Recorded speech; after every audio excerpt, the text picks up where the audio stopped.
ચાલો શરૂ કરીએ છીએ। નમો અરિહંતાણમ નમો સિદ્ધાણમ નમો આયરિયાણમ નમો વજ્જાયાણમ નમો લોહે સવ્વ સાહુણમ એસો પંચ નમુક્કારો સવ્વ પાવપણાસનો મંગલાણમ ચ સવ્વેસિમ પડમમ હવૈ મંગલમ। આપણી વાત ચાલતી હતી દ્રષ્ટિ જે છે ને, દ્રષ્ટિ એટલે બોધ, અને એ બોધ ના કારણે વ્યક્તિ કોઈક ને કોઈક પ્રવૃત્તિની સાથે જોડાયેલો હોય છે, અને દ્રષ્ટિના આપણે 3 વિભાગ પાડેલા, એનો થોડો ખુલાસો અને વિસ્તાર આજે શરૂઆતમાં કરવું છે। યોગ દ્રષ્ટિની વાત કરવી છે, અને એને ડિફરન્શિએટ કરવા માટે જીવ ભોગ દ્રષ્ટિ વાળો હોય છે, ઓઘ દ્રષ્ટિ વાળો હોય છે અને યોગ દ્રષ્ટિ વાળો હોય છે। 3 પ્રકાર થયા, ભોગ દ્રષ્ટિ, ઓઘ દ્રષ્ટિ અને યોગ દ્રષ્ટિ। હવે ભોગ દ્રષ્ટિ એટલે શું કે જીવોને ભોગની અંદર જ રસ છે, મોટે ભાગે જેના જીવનની અંદર અશુભ ભાવો વણાયેલા છે અને ભોગોની અંદર આંધળો બની ગઈને વ્યક્તિ પોતે દુર્ગતિનો સતત બંધ કરે છે। ધર્મનો રસ જેને છે નહીં એવા વ્યક્તિઓ, કાં તો જે વ્યક્તિને ધર્મ ઈષ્ટ નથી, નાસ્તિકો છે, એવા પ્રકારના વ્યક્તિઓ, એવા પ્રકારની જીવસૃષ્ટિ એ ભોગ દ્રષ્ટિની અંદર આવે।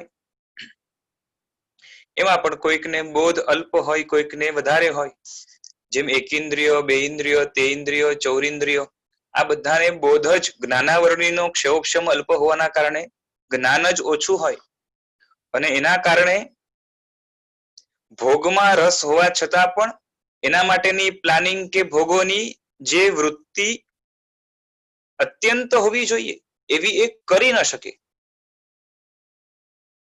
એટલે આ જીવો છે ભોગ દ્રષ્ટિ, ધર્મ માટેની લાયકાત, એના માટે તો શું જોઈએ?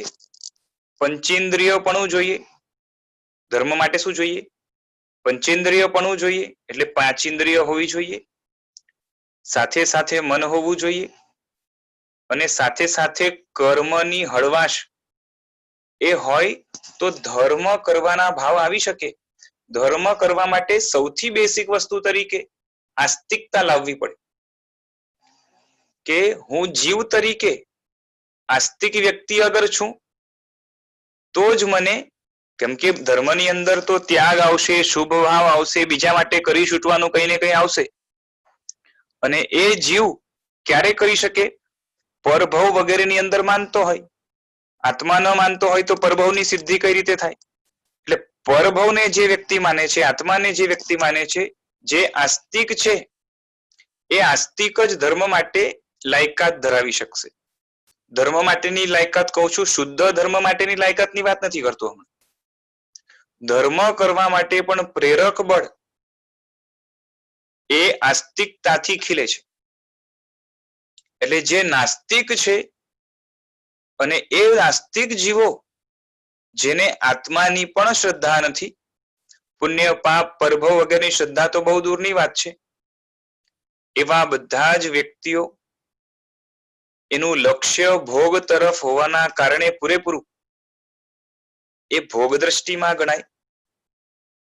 જેને ધર્મ કરવું હવે ગમે છે, પણ આત્માના ઉદ્ધારનું સાચું લક્ષ્ય જેના જીવનમાં ગોઠવાયેલું નથી, એવા પ્રકારના જીવો એ ઓઘ દ્રષ્ટિમાં છે।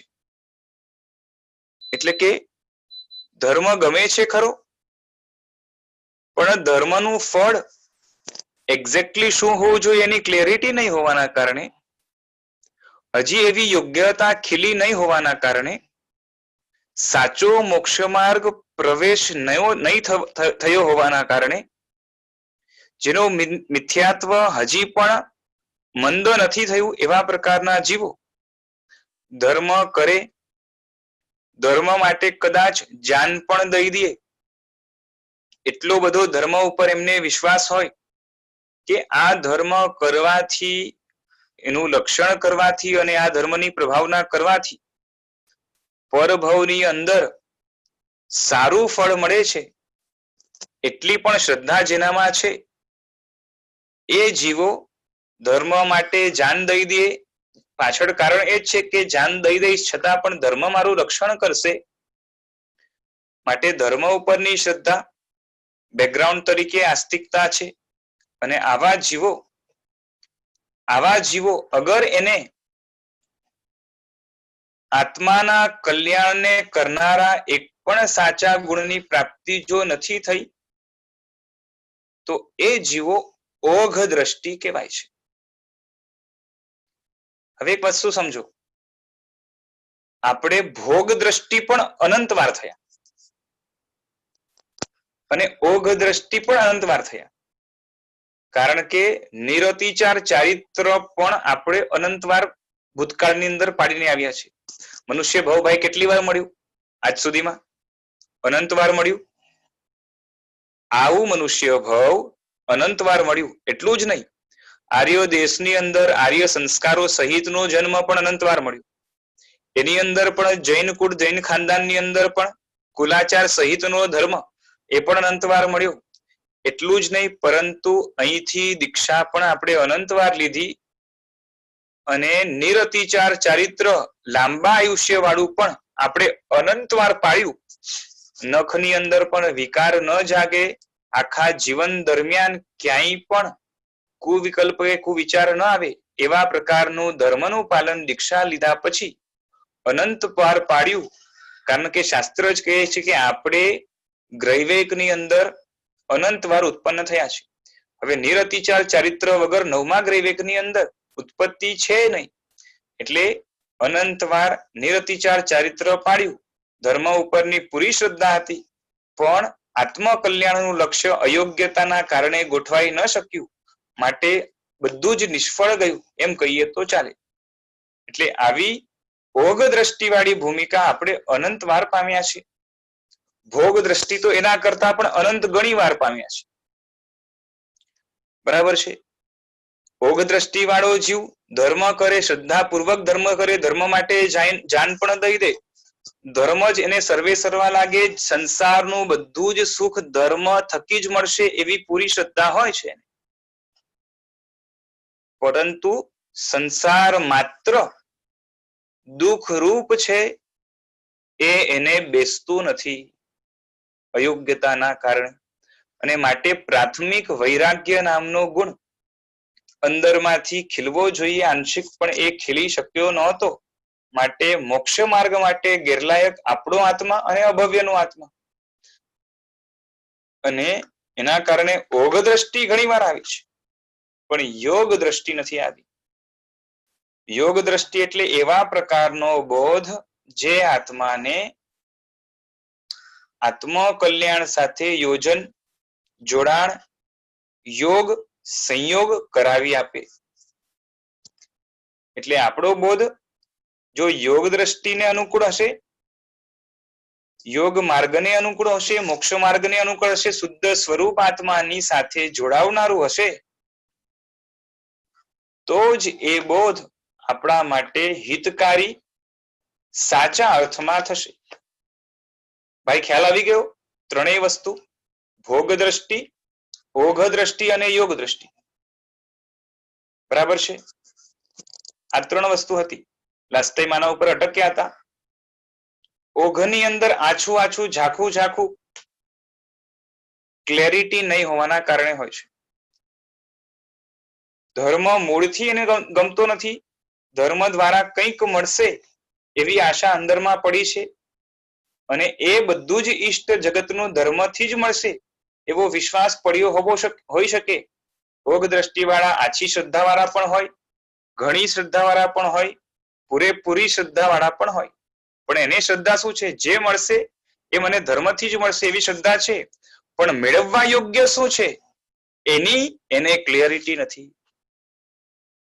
ક્લેરિટી ના હોય, જેમ નાનો બાળક પણ છે ને, સામે ઝેર પડ્યું હોય, દેખાવામાં સારું હોય, બરાબર છે, અને કોઈ એને કહે કે આમ કરીશ તો તને પેલું મળશે, તો એ એમ કરે, બરાબર છે. તો એ કરવાની તૈયારી છે, પણ જે એને મેળવવું છે એમાં એને વિવેક નથી, વસ્તુ ઝેરવાળી છે. એ જ રીતે સંસારના તમામે તમામ ભોગો રાગ અને સંયોગ રૂપ ઝેર વાળા છે. એવી ક્લેરિટી, સંયોગ એટલે બંધન થઈ ગયું, બરાબર છે ને, સંયોગ એ બંધન છે, વિયોગ એ જ મુક્તિ છે. આપણે શું લાગે, આપણે સંસારમાં હાલત શું છે, વિયોગને દુઃખ માનીએ ને અને સંયોગને સુખ માનીએ. આ ચક્કર એવો જ છે કે નહીં? બોલો, વિયોગ શોકનું કારણ છે ને આપણા માટે, અને સંયોગ હર્ષનું કારણ છે. સુખ કેમાં માનીએ? હા, દુર્જન છે, દુર્જન ના કહેવાય પાછું, દુર્જનના સંયોગની અંદર પણ આપણે તો રાજી થતા હોઈએ છીએ, પણ આપણા માટે પ્રતિકૂળ હોય એનો સંયોગ ન થવો જોઈએ. અને પાછે પણ ખરેખર પ્રતિકૂળતા કે અનુકૂળતા કેને કહેવાય, એ પણ વિવેક છે કે નહીં? અનુકૂળતા કોને કહેવાય, પ્રતિકૂળતા કોને કહેવાય, એ વિવેક છે કે નહીં? અને અગર છે તો અહીંયા છે કે અંદરમાં છે, ભેજામાં છે કે આત્મામાં છે? સાચો વિવેક આપણે લાગે કે જાગી ગયો, અહીંયા ફરે છે, બરાબર છે, અને અહીંયા જ મૂકીને જવાનું છે. જેમ ઘણા વ્યાખ્યાન સાંભળવા આવે, સમજે પણ ખરા, માથું પણ હલાવે, સામેથી સાહેબજી પ્રશ્નો પૂછે તો 4 પ્રશ્નના જવાબ પણ આવે, શાબાશી પામીને પણ જાય, પણ જેટલું શીખ્યું એ બધું વ્યાખ્યાન હોલમાં મૂકીને જ જાય ને, કે ઘરે ભેગો લેતો જાય. પ્રભાવનાના 2 રૂપિયા ઘરે લઈ જાય, પણ ત્યાંનો એક વાક્ય પણ ઘરે લઈ ન જાય, બરાબર છે. અને કદાચ લઈ જાય તો પોતા માટે કે બીજાને સંભળાવવા માટે કે મારા સાહેબે આજે આમ કીધું હતું, બરાબર છે, આમ કરવું જોઈએ. કોને કરવું જોઈએ? ઘરના બધા લોકોએ, હું નહીં. શિખામણ કોના માટે લઈ જઈએ આપણે? 4ને શીખવાડવા માટે શિખામણ લઈ જઈએ, પોતાને શીખવાડવા માટે શિખામણ ન લઈ જઈએ. કેમ કે આપણે ગીવ એન્ડ ટેકમાં માનીએ છીએ ને, આપણે 4ને શીખવાડશું તો 4 પણ આપણે શીખવાડશે, એટલે આપણા બધાનું કલ્યાણ થઈ જ જવાનું છે, બરાબર છે ને. આવું જ ભેજું છે ને આપણું કંઈક. પણ સામેવાળો શીખાડે તો આપણે એટલું જોરદાર ફિલ્ટર કે ઢાંકણ ગોઠવ્યું છે, જોઈતું હશે એટલું જ પકડશું, બાકી નથી જ પકડવાના. અભિમાનનું ઢાંકણ માથાની અંદર એવા પ્રકારે ગોઠવેલું છે કે હું અલાવ કરું એ જ વસ્તુ માથાની અંદર ઘૂસવી જોઈએ, બાકી નહીં જ ઘૂસવી જોઈએ. તું મને શેનો કહી જાય, આ તો મને બેસશે ને તો જ હું માનીશ, આવું જ કંઈક ગોઠવ્યું છે. અને એના કારણે આવા તો કેટલા ભાવો છે જેના કારણે સત્ય વસ્તુ આપણાથી સામે હોવા છતાં પણ દૂર છે. તો આમાં પણ કેવું છે, ભોગ દ્રષ્ટિ અનંતિવાર થયા, ભોગ દ્રષ્ટિ આપણે અનંતવાર થયા, ભોગ દ્રષ્ટિ કરતા ભોગ દ્રષ્ટિ વાળા એના કરતા કંઈક ગણા વાર થયા. અને માત્ર દ્રષ્ટિ નામ ન આપતા અહીંયા યોગ દ્રષ્ટિ નામ આપવાનું કારણ શું? કારણ કે આ દ્રષ્ટિ યોગ કરાવનારી છે, ઓગ દ્રષ્ટિ કરતા જુદી પાડવા માટે યોગ શબ્દ વાપર્યો. યોગ વિશેષણના અર્થમાં છે, આખામાં દ્રષ્ટિની જ વાત આવશે, પણ વિશેષણના અર્થમાં યોગ શબ્દ વાપરવાનું કારણ શું? અને એનાથી એક વસ્તુ એ પણ ખ્યાલ આવે કે આ બધી દ્રષ્ટિઓ જો યોગ કરાવનાર છે, આત્માનો યોગ કરાવનાર છે, તો ભોગ દ્રષ્ટિ અને ઓઘ દ્રષ્ટિ એ આત્માનો આત્માથી વિયોગ કરાવશે. બોલો, આત્મા જ્યારે ભોગમાં હોય, આત્મા જ્યારે ભોગમાં રમતો રાચતો હોય, ત્યારે આત્માનો આત્માથી સંયોગ કે વિયોગ?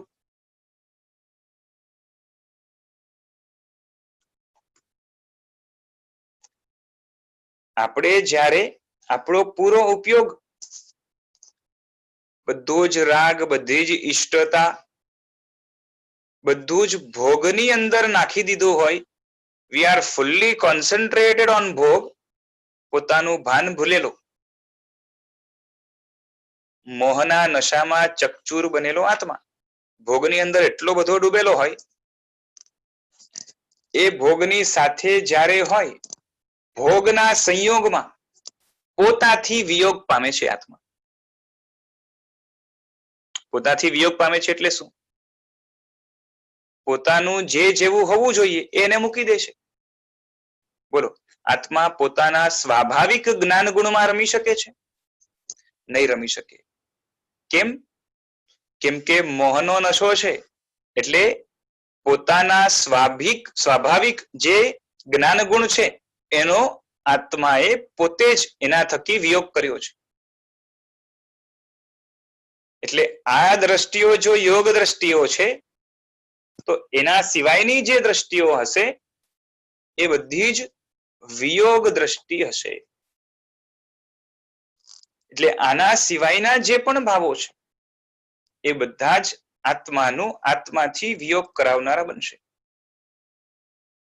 બરાબર છે? આ સાંભળતા આપણે એક દુઃખની લાગણી થવી જોઈએ કે આજ સુધી મેં પોતાનો વિયોગ કર્યો છે, પરનો સંયોગ કરવામાં પોતાનો વિયોગ કર્યો છે, હરેક ક્ષણે હરેક સમયે, અને હવે મને આવો વિયોગ પાલવે એમ નથી. કારણ કે હવે મને ખ્યાલ આવી ગયો છે કે સંયોગ સંભવ છે અને સંયોગની અંદર અખૂટ ખજાનો છે.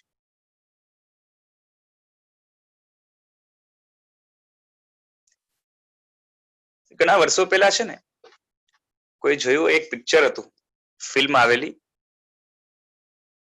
માલામાલ નામ છે લગભગ, નસરુદ્દીન શાહ.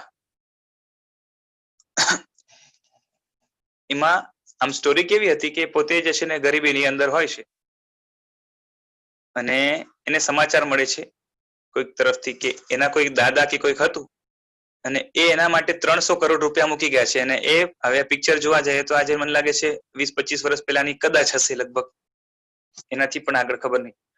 તો હવે ત્યારના જમાનામાં 300 કરોડ એટલે એક ઝીરો તો વધારી જ દેવાનું ને, 3000 કરોડ જેટલું થાય.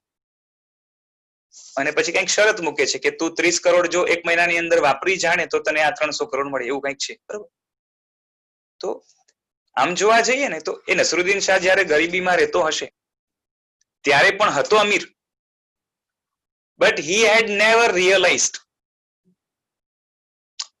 વારસા તરીકે એ અમીર જ હતો ને, 300 કરોડનો માલિક પહેલાથી જ હતો, 330 કરોડનો એકચ્યુઅલી. બરાબર છે? તો એ હતો અમીર, એને ખબર નહોતી. બરાબર છે? આપણે પણ એવું હોય કે આપણે બહુ મોટી સંપત્તિના માલિક છે, હમણાં ખબર નથી, ત્યાર સુધી આપણે રોતા ફરશું. પણ જ્યારે ખબર પડે કે મારી પાસે અખૂટ ખજાનો છે, આટલો બધો જે છે ને એ મારા નામે છે, બરાબર, ખુશીનો કોઈ પાર ન રહે. અને પછી આ ગરીબીની અંદર રહેવાનું ગમે ને. એ જ રીતે તુચ્છ એવા ભોગ સુખોની પાછળ, આ તુચ્છ શબ્દ એકચ્યુઅલી ઓછો પડે પણ શબ્દો મળતા નથી, શું કરવાનું? કેમ કે આ એકચ્યુઅલી તુચ્છ કરતા પણ, તુચ્છ એટલે થોડુંક નાનું, હીન એવું ગણાય. એકચ્યુઅલી આ નેગેટિવ સાઈડ વાળા છે, ભયાનક નુકસાનકારક એવા ભોગ સુખો. એવા ભોગ સુખોની પાછળ જો આપણે દોડતા હોઈએ એટલે કેવું થઈ ગયું? ગરીબ માણસ હજી વધારે ગરીબ થવા જઈ રહ્યો છે. એટલે ગરીબ પ્લસ મૂર્ખ કહેવાય કે નહીં? ખાલી ગરીબ હોય ને તો હજી ઠીક છે, ગરીબ માણસ હજી ગરીબાઈ તરફ દોડતો હોય કે હું હજી ગરીબ થાઉં, અને જાણી જોઈને દોડતો હોય તો એ ગરીબ પ્લસ મૂર્ખ કહેવાય.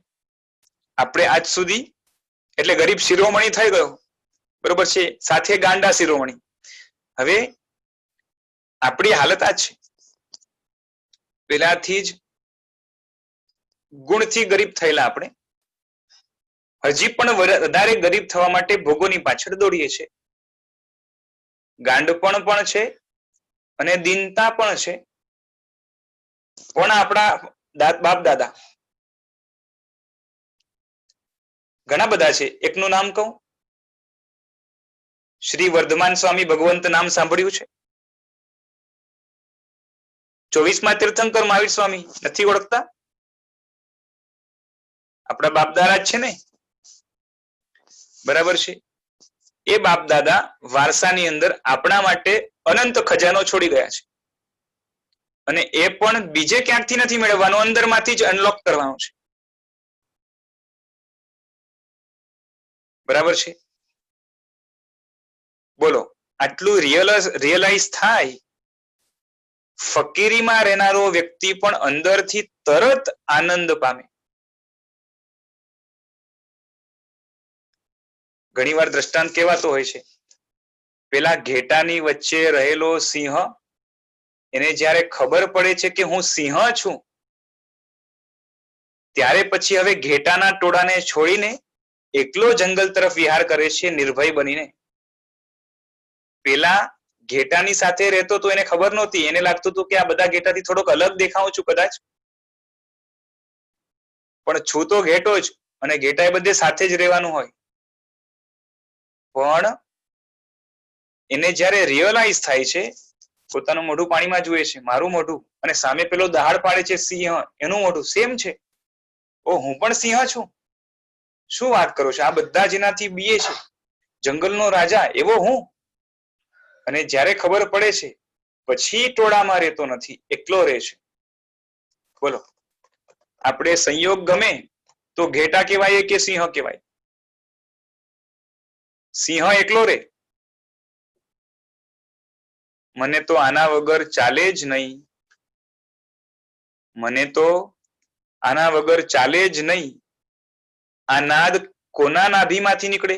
સિંહના કે ઘેટાના? બાર ભાવના છે ને, એમાંથી એક ભાવના એકત્વ ભાવના છે. એકત્વ ભાવના એટલે હું એકલો છું, એકલો આવ્યો હતો, એકલો જવાનું છે, આ બધું આવે ને એમાં, બરાબર છે? તો એની અંદર એ એકત્વ ભાવનામાં જે છે એ શું કહેવાય કે એ રોવા માટેની ભાવના છે, કે હું એકલો આટલી સંપત્તિનો માલિક, એ ગૌરવની વાત છે. એકત્વ એટલે એકલો, હું એકલો જ અનંત સંપત્તિનો સ્વામી છું, મારે કોઈની નિર્ભરતા છે જ નહીં, એ ગૌરવની વાત છે, રોવાની વાત નથી. હું એકલો, આપણે તો દીન થઈ જઈએ. જ્યાર સુધી પોતાની આંતરજાતને આપણે સિંહ તુલ્ય, રાજા તુલ્ય, ત્રણ ભુવનના સ્વામી તુલ્ય ગણતા નથી, ત્યાર સુધી આ તુચ્છ વસ્તુઓ, બોલો, સિંહ ખબર છે ને, કંઈ ખાવાનું ન મળે અને આજુબાજુ ઘાસ હોય ને, એક તણખલું નહીં ખાય, ભૂખો મરી જશે. સિંહ હોય ને, કંઈ પણ ખાવાનું ન મળે, એનો શિકાર એને ન મળે, આજુબાજુ ઘણું ઘાસ હોય, એક તણખલું પણ ઘાસ નહીં ખાય, ભૂખ્યો મરી જશે, પણ નહીં ખાય. એની મોનોપોલી છે, એટલે ખોરાકની એની સ્પેશિયાલિટી છે. મોનોપોલી તો ના કહેવાય, પણ સ્પેશિયાલિટી છે કે મને જોઈએ તો આજ, બાકી ન ચાલે. એમ આત્મા પણ પોતાના સુખને જ સર્વસ્વ માને, એ મળે ઠીક છે, પણ ન મળે તો ભોગોની અંદર તો જે છે ને મોઢું ચાંચ મારે નહીં. આવો સત્વશાળી સિંહ જેવો આત્મા આપણે બનાવવાની શરૂઆત કરવી છે. હમણાં તો કદાચ કૂતરા કરતા પણ ખરાબ હાલત છે, શબ્દ કદાચ ખરાબ લાગે, પણ હકીકત એવું જ છે. કૂતરાની પણ વાત કહી દઉં, પછી ખ્યાલ આવશે કે લગભગ એવું છે. કૂતરો હોય ને, એને હાડકું ગમે, એ ક્યાંકથી હાડકું મળે તો મોઢામાં એ હાડકાને પકડે અને એને લાગે કે આમાંથી કંઈક મળશે. સૂંઘીને પહોંચ્યો હોય, હાડકું મળ્યું અને હાડકાને ચાવવાનો પ્રયત્ન કરે. બોલો, હાડકાની અંદર રસ હોય? હાડકાની અંદર રસ હોય? હાડકામાં કઈ હોય કે રસ જેવું? કઈ નથી હોતું. હાડકું મળ્યું, એ ચાવવાનો પ્રયત્ન કરે છે, કંઈક એમાંથી મળશે. જોરથી ચાવે એટલે એના દાંતમાંથી લોહી નીકળે અને એ લોહીનો રસ એને પોતાને આવે. એને લાગે હાડકામાંથી લોહી નીકળ્યું, હાડકામાંથી રસ મળ્યું અને કેટલી સરસ જે છે ને મજા આવી ગઈ. હવે જેમાંથી રસ મળ્યું હોય શું કરે? હજી જોરથી, કે હજી આટલો પ્રયત્ન કર્યો, આટલું નીકળ્યું ને તો હજી જોરથી, એટલે એના દાંતના જે પેઢા છે ને એ બધા છોલાઈ જાય, પોતાનું રક્ત પણ ઘણું બધું વહી જાય. પોતાના જ રક્તનો પોતાને સ્વાદ આવે છે, પણ એ માને છે શું? હાડકામાંથી કંઈક મને મળી રહ્યું છે. આપણું પણ કંઈક આવું જ છે. પોતાની જાતને એકવાર કૂતરો માની સમજી, બરાબર છે? ભોગની અંદર ક્યાંય પણ સુખ નથી. બોલો, સુખ સુખ ગુણ છે ને? સુખ કોઈ વસ્તુ નથી, ગુણ છે ને? ગુણ કોઈને કોઈ દ્રવ્યમાં હોય તો સુખ નામનો જે ગુણ છે કાં તો જીવમાં હોવો જોઈએ કાં તો અજીવમાં. અને આમાં તો કોઈને કહેવાની જરૂરત નથી કે સુખ નામનો ગુણ અજીવમાં ના હોય, જીવમાં જ હોય. કારણ કે આપણે જીવ છે, આપણે પોતે મહેસૂસ કરીએ છીએ, એટલે એમાં કોઈ લાંબી સાબિતીની જરૂરત નથી. હવે સુખ નામનો જીવ ગુણ જો જીવમાં છે, અજીવમાં સુખ ના હોઈ શકે. બરોબર? દીવારને સુખ, દીવારની અંદર જો સુખ હોય, બરોબર છે, સારી દીવાર આપણે લાગે કે એમાં સુખ, પણ દીવારમાં સુખ, સારું ઘર, સારો ફ્લેટ, સારો બંગલો, સારી ગાડી, એમાં સુખ નથી. એને જોઈને તને સુખ થાય છે, એમાં તો સુખ નથી જે નક્કી છે. કારણ કે દીવારમાં જો સુખ હોય તો દીવાર સુખી થઈ કહેવાય, એવું થવાનું નથી. પડદામાં સુખ હોય તો પડદો સુખી થયો કહેવાય, મોબાઈલમાં સુખ હોય તો મોબાઈલ સુખી થયો કહેવાય, એવું હોતું નથી. સુખ ગુણ છે આત્માનો, વ્યક્તિનો. હવે આપણો પોતાનો ગુણ છે, પૂતગલને ભોગવીએ, પૂતગલમાં સુખ નથી, નક્કી થઈ ગયું. પૂતગલમાંથી રસ સુખ મેળવવાનો પ્રયત્ન કર્યો છે. બોલો, પૂતગલને ભોગવતા સુખ પૂતગલમાંથી આવ્યું કે આત્માનું પોતાનું જ હતું? નથી બોલવું? પૂતગલને જ્યારે ભોગવ્યા ત્યારે જે સુખ અનુભવાયું પૂતગલમાંથી આવ્યું, આત્માનું પોતાનું હતું? પોતાનું હતું. જેવું પણ વિકૃત હોય કે કેવું પણ હોય, હતું કોનું? આત્માનું પોતાનું હતું, રાઈટ? અને એને લાગે કે પૂતગલમાંથી સુખ મળ્યું. હવે સુખ જામ્યો એટલે પૂતગલને હજી જોરથી કસવાનો પ્રયત્ન કરશે. આ મજા આવી જશે. આજે એક આંબામાં મજા આવી તો કાલે 2 આંબામાં, બરોબર છે? હવે તો આદરા બેસી કે ચિંતા નથી. તો પૂતગલની અંદરથી સુખ માણવાનો પ્રયત્ન કરીને વ્યક્તિ, આત્મા પોતાનો જ રસ, પોતાનું વીર્ય, પોતાનું જ્ઞાન, પોતાનું સુખ એ બધું પોતે જ કાઢે છે, પોતે જ અનુભવે છે અને માને છે કે પૂતગલમાંથી મને મળ્યું. આ મૂર્ખતા નથી? પેલો કૂતરો અને આપણે, બોલો, છે ને સેમ? પોતાની વાત છે, બીજાને કહેતા નહીં. કોઈ ભોગવતો હોય તો કહેશે કૂતરો જેવો છે, બરોબર છે? તો પેલા તો આ પોતા માટે દ્રષ્ટાંત વાપરવાનો છે. હું કોઈને કૂતરા કહેવા માંગતો નથી, પણ હું ચોક્કસ પોતે એના જેવો છું એ આ દ્રષ્ટાંત પરથી નક્કી છે. બાકી બધાએ પોતપોતાનું જાણી લેવું, બરાબર છે? સમજનારા સમજી પણ ગયા છે ને હસે પણ છે, પણ વાત બહુ ગંભીર છે. કારણ કે આપણે સિંહ બનવાનું છે, સત્વશાળી બનવાનું છે, એકલો બધાને પહોંચી વળે એવું બનવાનું છે, ત્રણ જગતનો સ્વામી બનવાનું સામર્થ્ય અંદરમાં પડ્યું છે, માત્ર અનલોક કરવાની જરૂરત છે. કર્મ ખસ્યા નથી કે આત્માનો પૂરો સ્વભાવ બારે આવ્યો નથી એટલી વાર છે.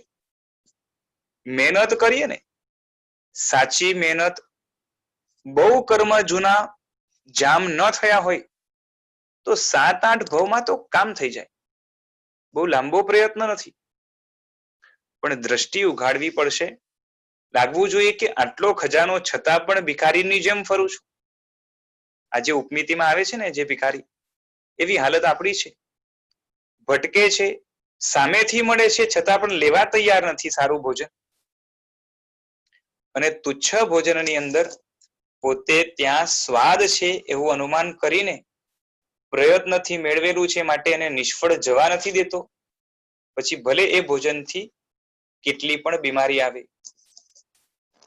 ભોગ બીમારીનું ઘર છે એ વ્યક્તિને ભોગવતી વખતે સમજાતું નથી, કારણ કે એટલો બધો મોહની અંદર મદમસ્ત હોય છે, ચકચૂર હોય છે. ખૂબ જાગૃત રહેવાની જરૂરત છે. ભોગ દ્રષ્ટિ વાળાની વાત થઈ. ભોગ દ્રષ્ટિ વાળાની હાલત કૂતરા જેવી છે. ઓઘ દ્રષ્ટિ વાળાની હાલત આગળ જઈને કૂતરા જેવી થવાની છે. અને યોગ દ્રષ્ટિ વાળો સિંહ જેવો છે. આપણે કેવું થવું છે નક્કી કરવાનું. બરાબર છે? ત્યાં કૂતરો સિંહ ક્યારેય નથી થવાનો, પણ અહીંયા ચાન્સ મળે છે. જોઈએ છે બોલો. અને જો ન જોતો હોય તો આ બધું સાંભળીને પણ કોઈ ફાયદો થવાનો નથી. માત્ર અહંકારની વૃદ્ધિ થશે જ્ઞાન મેળવીને, એના સિવાય લગભગ કંઈ ફળ નથી મળવાનું. દુર્ગતિ તો પાકી જ છે. હમણાં નહીં તો પછી, નહીં તો 4 ભાવ પછી કે કેટલાક ભાવ પછી. તો નાસ્તિકોની જે જીવન દ્રષ્ટિ છે એ ભોગ દ્રષ્ટિ છે. આસ્તિક છે પરંતુ તાત્વિક બોધ નથી, એની ઓઘ દ્રષ્ટિ છે. અને તાત્વિક આંશિક પણ બોધ આવી જાય ત્યારથી યોગની દ્રષ્ટિ બીજ રૂપે પણ ચાલુ થઈ જાય.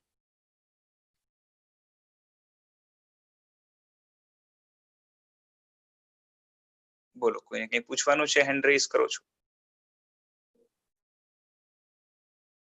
બોલો. હેલો સર, અવાજ? હા બોલો. સર બીજા કોઈ નથી પૂછતા ને, હું જ પૂછું? ના બોલો, વાંધો નથી. ઓકે સર વાંધો નહીં ને, તો પછી એન્ડમાં પણ વાંધો નથી, અને તમને ડિસ્ટર્બ થતું હોય તો પછી વાંધો નહીં. ના, કાઈ નથી. હા, આજે તમે ભોગની વાત રિલેટેડ હોય. કરી.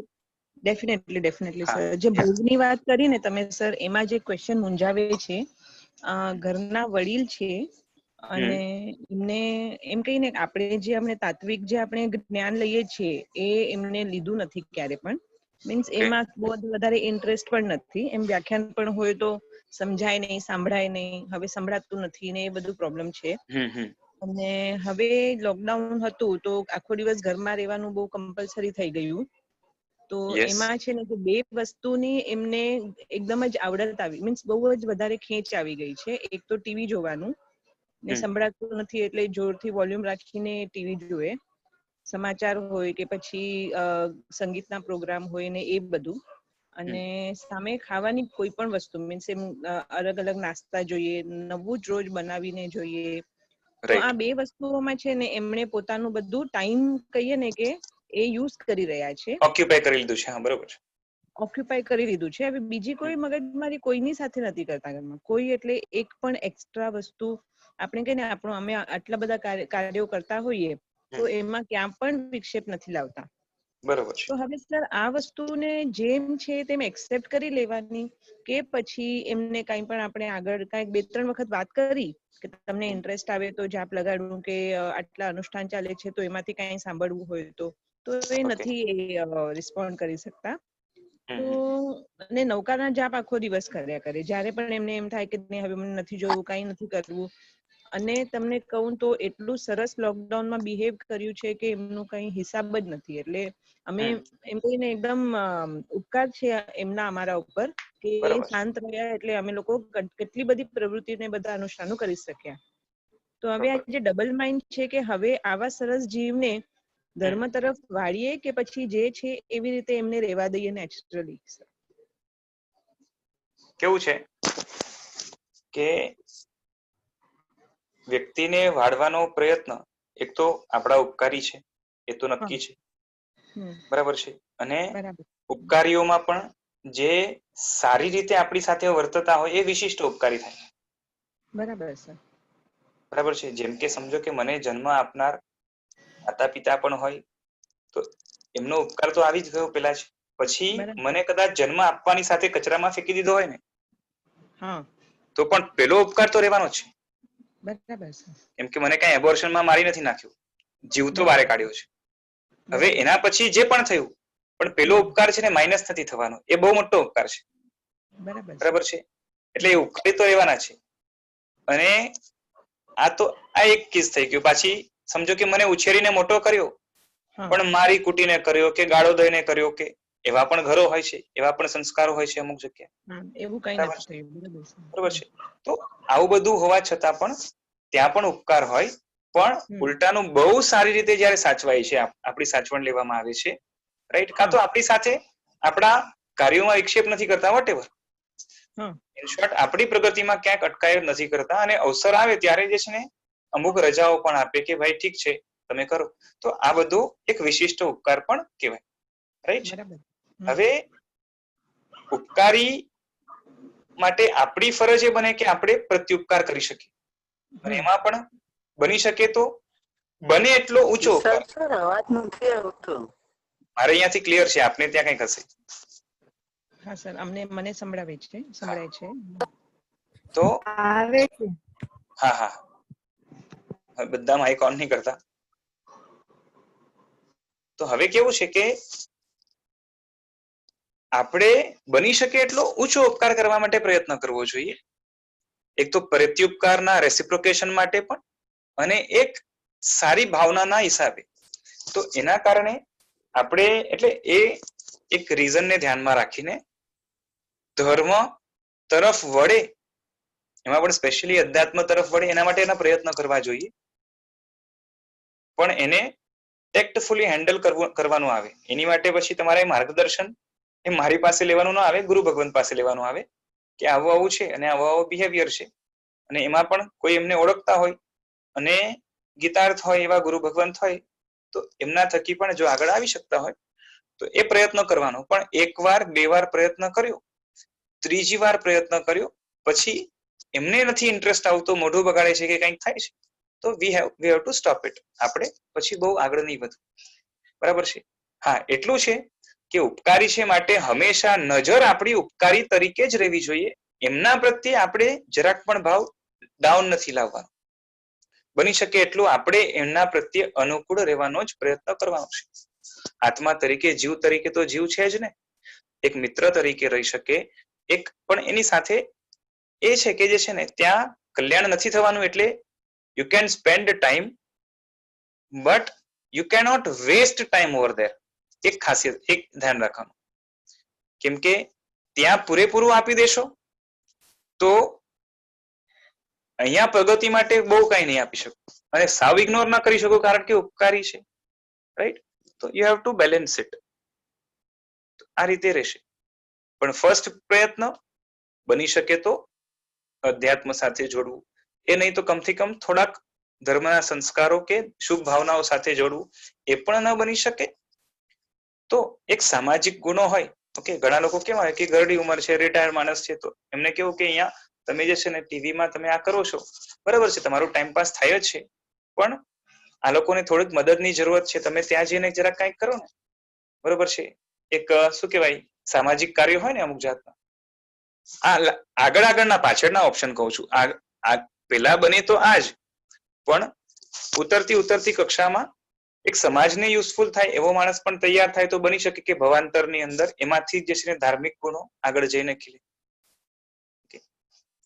તો એમ કરતા કરતા, કેમ કે શું છે ટીવી જોવું કે ગેમ્સ રમવી એમાં એક જાતનું સ્વાર્થનું પોષણ છે. પણ જ્યારે બીજાનું મદદ કરવાનું આવે, બીજા માટે જે છે ને ભોગ આપવાનું આવે, તો એક જાતનું થોડુંક અપલિફ્ટમેન્ટ થાય અને એમાંથી આગળ જઈને કદાચ 2-4 ભાવમાં આગળ કોઈ પણ ભાવમાં એ ડેવલપ થઈ શકે.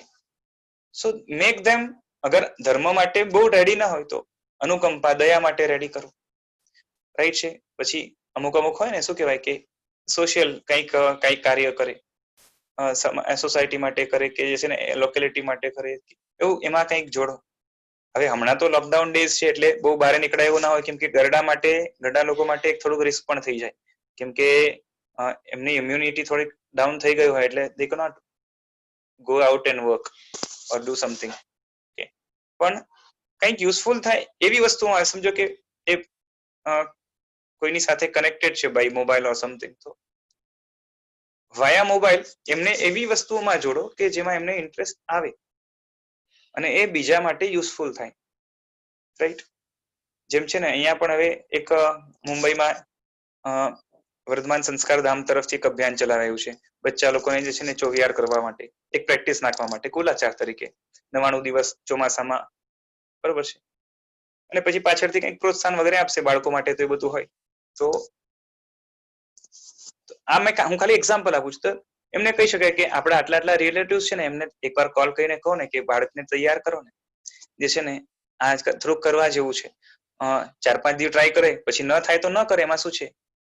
તો આમ કરીને પણ સો વી કેન મેક ધેમ, એ લોકોને કંઈક એક્ટિવિટીઝમાં, ઘણાને શું છે કે ત્યાગવાળી ક્રિયા, કાં તો જે છે ને બહુ હાઈ લેવલનું આત્માની વાતમાં ઇન્ટરેસ્ટ આવતો હોય તો સારું છે, ગ્રેજ્યુઅલી પણ એ જો ન થઈ શકતું હોય, ફર્સ્ટ ઇઝ ધેટ ઓનલી.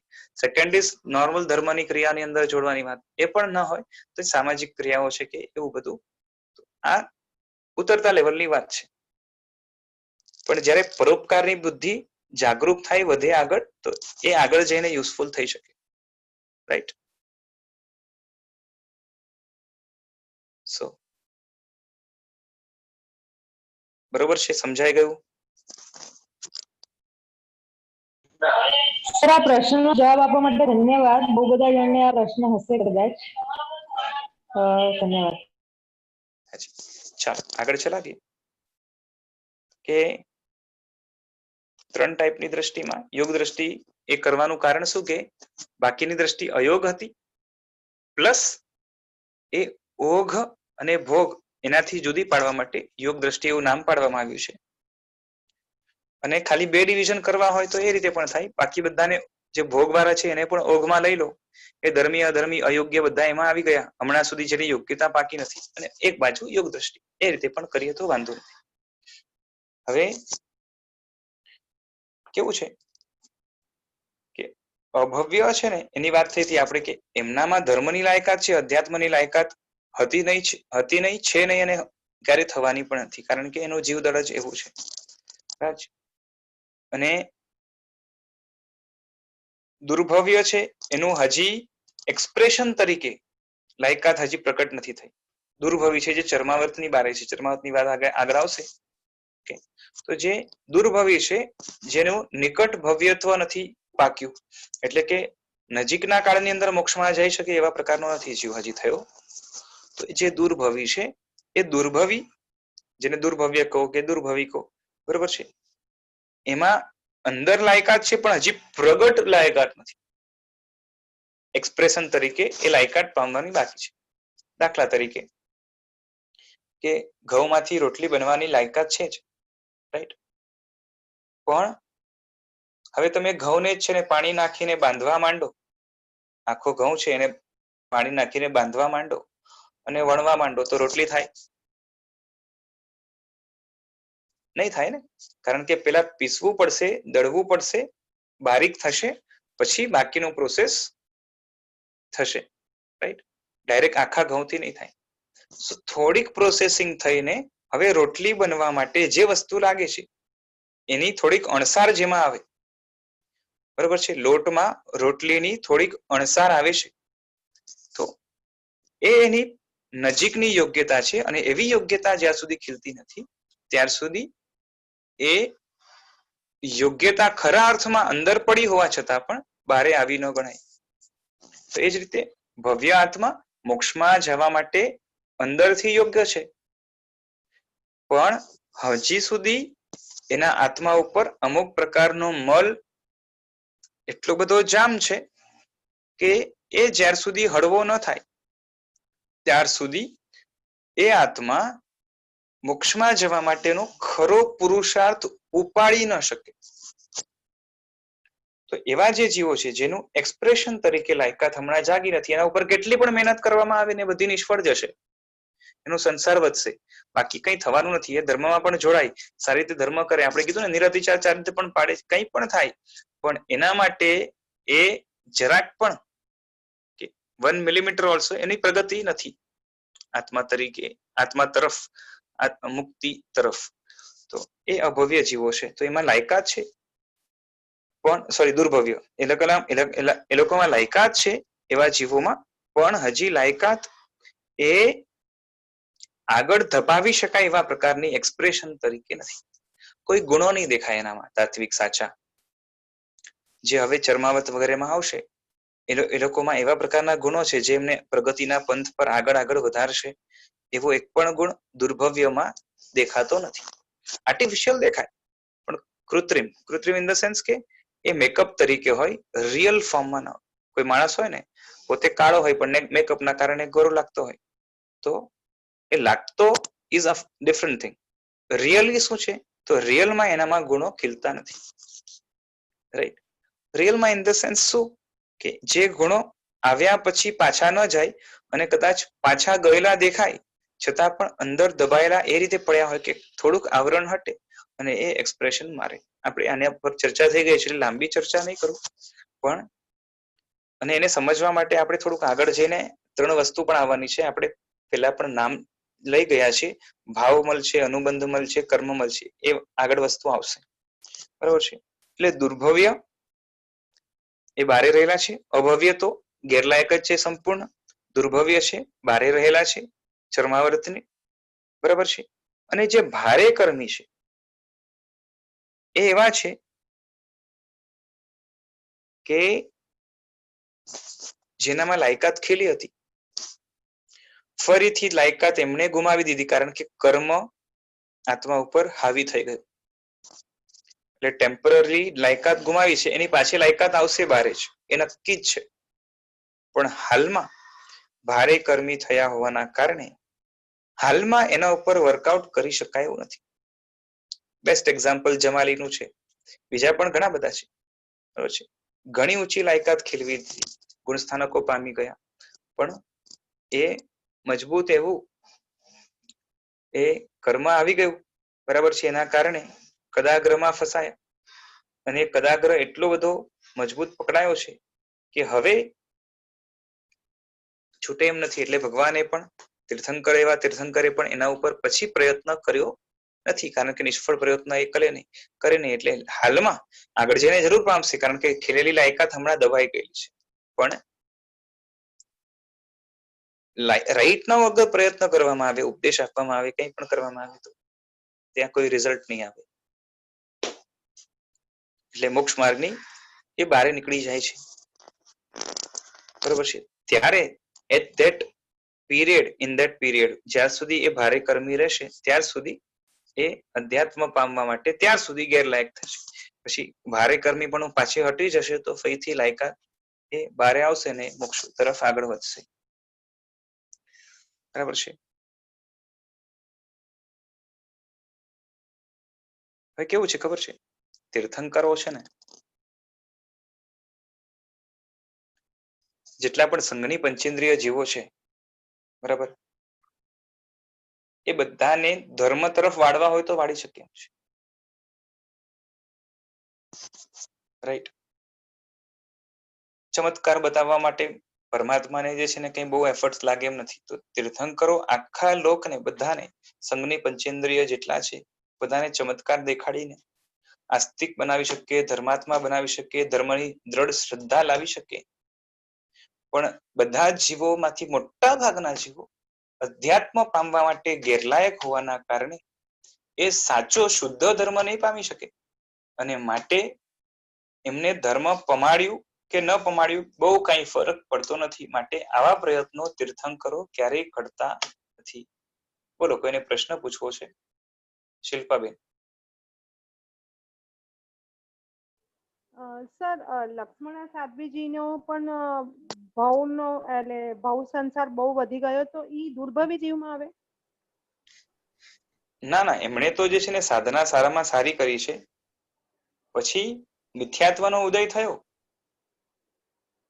મિથ્યાત્વનો ઉદય થયો એટલે પાછે એ હટી ગયા છે, અને ત્યારે ભારે કર્મી પર થવાના કારણે એમનો સંસાર કેટલો વધ્યો તો કે 84-24 જેટલો સંસાર એમનો વધી ગયો. ને એમાં પણ ભારે કર્મી પણ જ્યાં સુધી હોય એટલે મજબૂત કર્મ, મિથ્યાત્વના દળિયા વગેરે જે બાંધ્યા હોય એ જ્યાં સુધી મજબૂત એવા ઉદયમાં હોય ત્યાર સુધી આત્મા ભારે કર્મી રહે, અને એ મંદ પડી જાય એના પછી ફરીથી લાયકાત બારે આવે. સર, દુર્ભવી માટે આપને કોઈ દાખલો આપી શકો? દુર્ભવીના દાખલા આવશે. આ સમજો કે આ છે ને કપિલ, આમની પાસે આવેલો, મરીચી પાસે જે કપિલ આવ્યો હતો, હા, બરાબર બરાબર. બરાબર છે, ચર્માવર્તની બહાર છે. તો એવા તો ઘણા છે ને દ્રષ્ટાંતો છે, મને બધા ધ્યાનમાં નથી આવતા, આવશે એટલે હું કેતો જઈશ. પણ દ્રષ્ટાંતો તો ઘણા કે જે છે ને મોક્ષ માર્ગના કે એ જે જોઈએ એવા, કાં તો જે છે ને ચર્માવર્તના પણ જેવા જોઈએ એવા બધા લક્ષણો માં ટેલી થાય એવું. પાછી શું છે, શાસ્ત્રમાં એને લેબલ આપ્યો હોય, કેમ કે ઘણી વાર શું હોય કે ગુણ બહારથી દેખાતા હોય પણ અંદરના રિયલ ફોર્મના છે કે નહીં એમાં આપણે થાપ ખાઈ જઈએ. એટલે શાસ્ત્ર જ્યાં સુધી લેબલ ના આપે ત્યાં સુધી આપણે ના આપી શકીએ. પણ એ છે કે ઘણા બધા મોટા ભાગના જીવો ભવ્યમાંથી મોટા ભાગના જીવો એ દુર્ભવ્ય હોય છે, અને નિકટ ભવી તો બહુ ઓછા હોય છે. નિકટ ભવીમાં પણ ભારે કર્મી થાય ત્યાં સુધી મોક્ષ ન થાય, મોક્ષનો પુરુષાર્થ પણ ન થાય, અને અધ્યાત્મ માટે ત્યારે એ ટેમ્પરરી પણ એની લાયકાત ટેમ્પરરી એ ગુમાવી બેસે છે. સર, દુર્ભવી જીવો સમકીતી હોઈ શકે? ન જ હોય ને. દુર્ભવી એટલે ચર્માવર્તની બહાર રહેલો, અને જ્યાં સુધી ચર્માવર્તની બહાર રહેલો છે એ ચર્માવર્તની બહાર તો સંકેત જેવું, સંકેત શું, કોઈ પણ જે છે ને સાચો ગુણ છે જ નહીં ચર્માવર્તની બહાર આત્માનો, એટલે એ તો નહીં જ રહેવાનું. અભવ્ય, દુર્ભવ્ય અને ભારે કર્મી, આ ત્રણ બરોબર છે, એ અધ્યાત્મ પામવા માટે ગેરલાયક છે. એટલે આપણે તો આપણું કર્તવ્ય કરવાનું ને, એટલે જયારે કોઈને સમજાવવાનું આવે ત્યારે આપણે તો બાયફર્કેટ ન જ કરી શકીએ. એટલે હા, એકદમ ન કરી શકીએ, અંદાજો લગાવી શકીએ. એકદમ તો પરફેક્ટ તો જે છે ને વિશિષ્ટ જ્ઞાનીઓ જેની પાસે એ કહેવાય કે શું કહેવાય, બહુ સારું એવું શ્રુત જ્ઞાન છે, અને બાકી તો કેવલી વગેરે છે એ જાણી શકે. એટલે મારો સ્વાધ્યાય થાય છે એમ કરીને મારે મારું કર્તવ્ય કરવાનું એ રીતના એ બધું છે, પણ કેવું છે કે કોઈ વ્યક્તિને જ્યારે ઓળખવાની આવે વાત કે આ કેવો હશે, મારા માટે તો કેવું છે, પોતા માટે આપણે કે મારે આટલી આટલી વસ્તુ પામવાની છે અને એમાં જે નડતર છે એને મારે દૂર કરવાની છે, એમ કરી કરીને આપણે આગળ વધીએ. પણ આપણી અંદર પણ એ ગુણો ખરા છે કે નહીં, બરાબર છે, એના માટે શાસ્ત્રનો સહારો લઈએ. પણ હવે એને શું કહેવાય કે મોહર છાપ આપવા માટે તો વિશિષ્ટ જ્ઞાનીઓ જ જોશે. લેબલ પરફેક્ટ એ રહેવાનું છે, અને હમણાં તો આપણે તો છે ને અંદાજા ઉપર જ ચાલવાનું રહેશે, અનુમાન ઉપર જ, કે ભાઈ આ મારામાં દેખાય છે અને એ સાચું છે કે નહીં એ જરાક આસપાસ તપાસ કરી લઉં તો ખ્યાલ આવી જાય. જેમ છે ને ઘણા વ્યક્તિ કે મને છે ને કઈ ફરક પડતો નથી, જે થવું હોય તે થાય, પણ મચ્છર કરડે તો એમાં ખંજવાળવા લાગી જાય, બરાબર છે, તો પછી આપણે કહીએ કે ભાઈ આ તો ખાલી વાતો કરે છે. તો ખાલી વાતો કરવાથી કામ ન થાય. રિયલ લાઈફમાં જ્યારે વિપરીત સંયોગો આવે ત્યારે આપણો બિહેવિયર ટેસ્ટિંગ થાય, કટોકટીમાં ત્યારે પરીક્ષા થાય ત્યારે ખબર પડે કે કેટલો પાણીમાં છે માણસ, બરાબર છે. વૈરાગ્યની કેટલી પણ વાત કરીએ પણ જે છે ને એ બધી અનુકૂળતા મળતી હોય ને વૈરાગ્યની વાત કરે તો એમાં કઈ માલ નથી. પ્રતિકૂળતાઓનો ઢગલો થાય અને પછી વૈરાગ્ય ત્યારે પણ જે છે ને એના મોઢા ઉપર પ્રસન્નતા હોય અને તો આપણે કહીએ કે ભાઈ છે ખરેખર વૈરાગ્ય. બરાબર છે. ખાલી વૈરાગ્યની વાત કરું છું, તાત્વિક વૈરાગ્ય હોય કે એની વાત નથી હમણાં, પણ એ જ છે કે વૈરાગ્યની વાત કરે છે તો વૈરાગ્ય હોવું તો જોઈએ ને. બધી અનુકૂળતામાં રહે કે મને કઈ ફરક ન પડે તો એ તો નથી જ પડવાનું. અનુકૂળતા છે તો શું ફરક પડવાનો, એટલે કઈ દેખાશે નહીં અકળામણ. પણ જયારે પ્રતિકૂળતા આવે અને જે છે મોઢું ખિન્ન થઈ જાય, બિહેવિયરમાં પણ જે છે ને અલગ ઝલકો દેખાય તો ત્યારે ટેસ્ટિંગ થઈ જાય. સર તીર્થંકરનું તમે શું આપતા હમણાં કહી રહ્યા હતા? એ જ કે તીર્થંકર ચમત્કાર બતાવીને તો છે ને બધાને ધર્મ કરતા કરી શકે છે. કેમ કે તીર્થંકર એક તો કેવલ જ્ઞાની છે એટલે બધાને એમને ખબર છે કે કોને કયું ચમત્કાર જે છે ને એ બાટલીમાં ઉતારવા માટે ઇનફ છે. બરાબર કે નહીં? તમને આ વસ્તુ ગમે છે એ તો તીર્થંકરને ખબર જ હોય ને, કઈ વસ્તુ ગમતી હોય. બધા જ જીવોના બધા જ ભાવોને જાણે છે. બરાબર છે. તો હવે તમને કઈ વસ્તુ ગમે છે તમને ખબર, એમને ખબર જ હોય. તો જગતના બધા જ પછી પ્રાણી હોય પંચેન્દ્રિય એટલે સંઘની પંચેન્દ્રિય બધા જીવોના જે છે ને બધા જ વર્તમાનમાં એને શું ગમે છે જાણે છે. એટલે એનાથી રિલેટેડ એને ચમત્કાર બતાવો બરાબર તો બાટલીમાં ઉતરી જાય કે નહીં? કન્વિન્સ થઈ જાય ને. બરાબર છે. હા, અને એની પાસે ધર્મ કરાવવો હોય તો કરાવી શકે ને. પણ એવું કરતા નથી કોઈ તીર્થંકરો. બરાબર છે. કેમ? કેમ કે તીર્થંકરને ધર્મ કરાવવામાં રસ નથી, આધ્યાત્મિક ધર્મ કરાવવામાં રસ છે. એટલે શુદ્ધ ધર્મ કરાવવામાં રસ છે. કારણ કે એમને એમ ધર્મ કરશે ખાલી, અધ્યાત્મ નથી, તો એ ધર્મ કરો કે ન કરો બહુ ફરક પડતો નથી. આપણે વાત થઈ ને કે આ રીતે કરેલો ધર્મ તો ઉલટાનું શું કરશે? થોડોક ઉપર ચડાવશે અને ધપ કરીને જોરથી નીચે પછાડશે. તો એવામાં તીર્થંકરને રસ નથી. રસ એટલે એવું કાર્ય ન કરે એમ.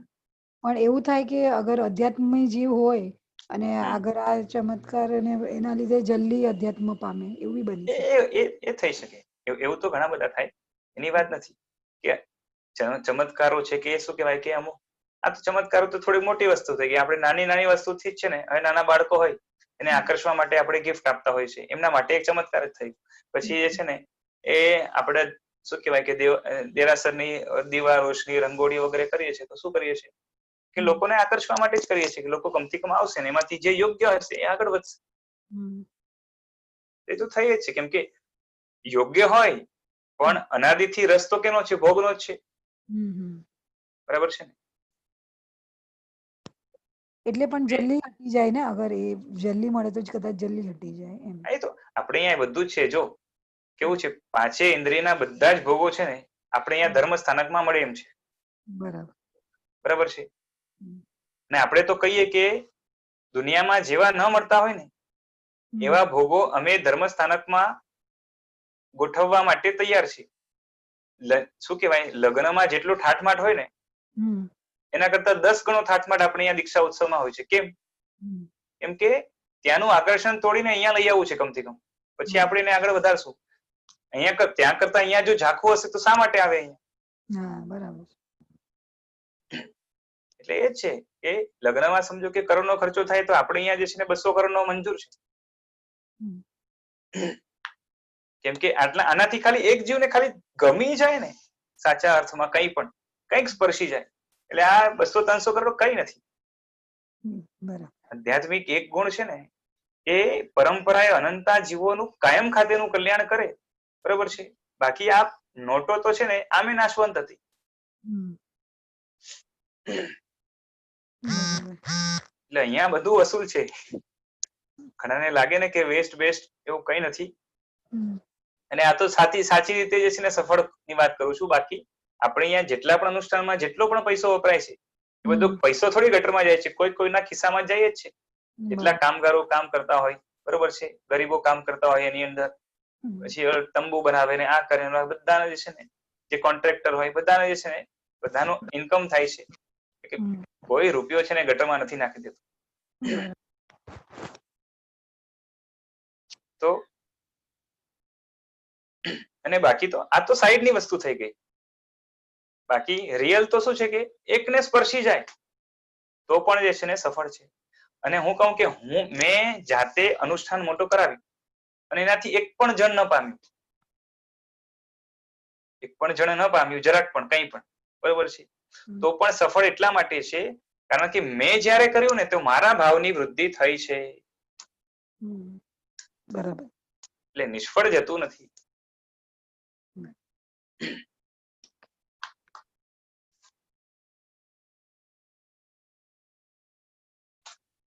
તો ભારે કર્મીની વાત શું થશે કે ચડીને એ પડેલ હોય છે અને ભારે કર્મી માં સર હા બોલો. એવું હોઈ શકે કે સમ્યક્વી જીવ હોય પણ એનું અત્યારે જેમ તમે કીધું ભારે કર્મી હોય તો એ અત્યારે એના તો એ ચર્માવ્રતમાં તો છે ખરો પણ એના ભારે કર્મીને લીધે એ ધર્મ પ્રત્યે નથી વળ્યો, એવું કઈ હોઈ શકે કે પાછળ આગળથી સમકીતી હોય તો ભારે કર્મી ના હોય, ભારે કર્મી હોય તો સમકીતી ના હોય. અચ્છા. કેમ કે ભારે કર્મી એ કીધું ને અધ્યાત્મ માટે જ ગેરલાયક છે, કારણ કે સંકિત તો અધ્યાત્મનો બહુ મોટો ગુણ છે. અચ્છા, તો એ ફંટાઈ શકે એવું ખરું? મતલબ અગર એ સંકિતી જો ભારે કર્મી થાય તો મોક્ષ માર્ગની બહાર પણ નીકળી શકે. અચ્છા, પણ સંકિતી હોય તો તમે કીધું ભારે કર્મ જ ન થાય, એને ગયા ભાવમાં સંકિતી બાંધ્યું હોય કે પહેલાના ભાવમાં બાંધ્યું હોય. સંકેત કઈ બાંધવાની વસ્તુ નથી. હા, એટલે પામ્યા હોય, સંકેત પામ્યો હોય, બરોબર છે, એટલે શું થાય, દર્શન મોહનીય કર્મ હટ્યું છે એનું, અને ફરીથી દર્શન મોહનીય કર્મ જામ થઈ જાય તો સંકિત અંદરમાં દબાઈ જાય, એટલે વર્તમાનમાં સંકિત ના હોય અને એકદમ ગાઢ થઈ જાય તો મોક્ષ માર્ગની પણ બહાર નીકળી જાય. મોક્ષ માર્ગની બહાર નીકળી જાય તો અને પાછો અત્યંત જે છે ને કર્મથી ભારે થયેલો હોય ઘણા પાપોના કારણે, તો એને પછી જ્યાર સુધી એના કર્મ ફરીથી હળવા નથી થતા ત્યાર સુધી એના ઉપર કોઈ પણ જાતનો ઉપદેશ કે ધર્મ કે કંઈ પણ એ સફળ નહીં થાય, બધું જ નિષ્ફળ જશે. ત્યાં મહેનત કરવા જેવી નથી. આ જમાલીનો દ્રષ્ટાંત એ જ છે સેમ. મોક્ષ માર્ગ તો પામ્યા, જ્ઞાન પણ કેટલું પૂર્વધર થયા છે, કેટલા તો શિષ્યો છે, બરાબર છે, અને કદાગ્રહના કારણે આખા મોક્ષ માર્ગની બહાર નીકળી ગયા, બરાબર છે. હવે મોક્ષ માર્ગની બહાર નીકળી ગયા અને હવે જે માન કષાયના કારણે, કદાગ્રહના કારણે કર્મ એટલા બધા ભારી થયા છે કે હવે પરમાત્મા જાણે છે પોતે કે આને સમજાવવાનો કોઈ અર્થ નથી, એટલે ત્યાં મહેનત પરમાત્માએ કરી નથી જમાલીને સમજાવવા માટે. એવું ને સંકિત હોય તો એના દેખાય જ આવે ગુણ, અગર એના ભારે મતલબ તમે જેમ કીધું તો એના પ્રગટ થઈ જ જાય છે.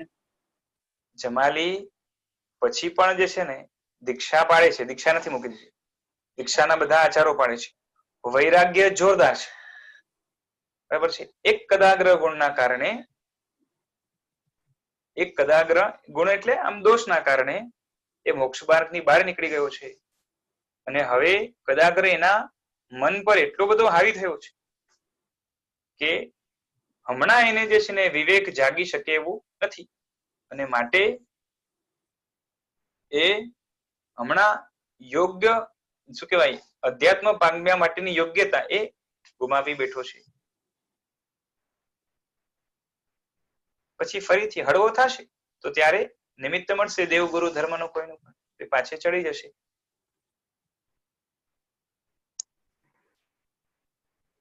માર્ગીની પણ આ સાથે આવું થઈ શકે છે. હા હા હા, મોક્ષ માર્ગી જે છે ને મોક્ષ માર્ગમાં ચડેલો જ ભારે કર્મી થાય તો પાછો એનો પ્રોગ્રેસ એટલા ટાઈમ માટે અટકી જાય જ્યાં સુધી એ ભારે કર્મી રહે અને બધા જ ગુણો એના ઢંકાઈ જાય, બરાબર છે. તે ભારે કર્મી ચડીને પડેલા છે અને ભારે કર્મીમાં ચર્માવર્તના લક્ષણો ન ઘટે એટલે ચર્માવર્તના પણ લક્ષણો ન દેખાય એવું પણ બની શકે. એવી હાલતમાં પણ જે છે ને પટકાઈ જાય, લક્ષણો ન દેખાય, પરંતુ એના જે રિઝર્વ બેનિફિટ હતા એને કઈ કઈ વસ્તુ ક્રોસ કરી હતી? ચર્માવર્ત એ ક્રોસ કરીને આવ્યો છે, અપુનર્બંધક ક્રોસ કરીને આવ્યો છે, યથાપ્રવૃત્તિકરણ ક્રોસ કરીને આવ્યો છે, ગ્રંથિભેદ કરીને આવ્યો છે, સંકિત પામીને આગળ ગયો છે. તો એ બધા જ એના જે રિઝર્વ બેનિફિટ્સ હતા એ રહેશે. ચર્માવર્તનું રિઝર્વ બેનિફિટ શું છે કે હવે એનો સંસાર એક પૂતગલ પરાવર્તથી વધારે નહીં હોય, તો એ નહીં જ હોય એનામાં, બરાબર છે. પછી એ અપુનર્બંધક નો બેનિફિટ શું છે કે 70 કોટાકોટીથી વધારે એ કર્મની સ્થિતિ બાંધશે નહીં, તો એ ક્યારેય નહીં બાંધે. પછી યથાપ્રવૃત્તિકરણ જે છે ને બેનિફિટ શું છે કે હવે ચરમ યથાપ્રવૃત્તિકરણ કે હવે એ ક્યારેય પણ એક કોટાકોટીથી વધારેનું સ્થિતિનું કર્મ નહીં બાંધે. અને સંકિત ગ્રંથિ ભેદ કર્યો છે એટલે ફરીથી સંકિત પામવા માટે આટલો અપૂર્વ પુરુષાર્થ હવે એને ક્યારે નહીં કરવો પડે. અને સંકિત પામવાના કારણે હવે એનો સંસાર અર્ધ પૂતગલ પદાવર્તથી વધારે નથી નથી ને નથી. આ બધા એના રિઝર્વ બેનિફિટ છે અને એને મળવાના જ છે. એટલે રિઝર્વ જે એના બેનિફિટ્સ થયા છે, જે એને પામ્યું છે એ અનામત છે એટલે એને મળશે. માટે દુર્ભવ્ય એટલે માટે એને હવે દુર્ભવ્ય કે અચર્માવર્તી નહીં કહેવાય. દુર્ભવ્ય બોલો કે અચર્માવર્તી એક જ વસ્તુ છે. ચર્માવર્તના ભલે લક્ષણો ન દેખાતા હોય પણ એ હવે દુર્ભવ્ય કે બારે નથી નીકળતું. ખાલી શું છે, જેમ છે ને કોલસા હોય ને, કોલસા એમાંથી આગ નીકળતી હોય, પછી આગ થોડીક ઓછી થઈ અને કોલસા ઉપર છે ને શું કહેવાય પેલું રાખ જામી ગઈ, પણ અંદરથી કોલસા બળે છે. તો રાખ જામી ગયેલી હોવાના કારણે બહારથી કેવું લાગે કે ઠરી ગયું છે, પણ જરાક હવા આવે અને રાખ દૂર થાય તો ફરીથી જે છે ને અગ્નિ જેમ બહાર આવે. એ જ રીતે અધ્યાત્મ થકી જેટલા ગુણો એ પામ્યો હતો, ભારે કર્મીના કારણે, ભારે કર્મી બનવાના કારણે એના ગુણો ઢંકાઈ ગયા છે. ઘણી વાર તો એટલું બધું ઢંકાઈ જાય કે દેખાય જ નહીં કે જાણે આનામાં ગુણ છે.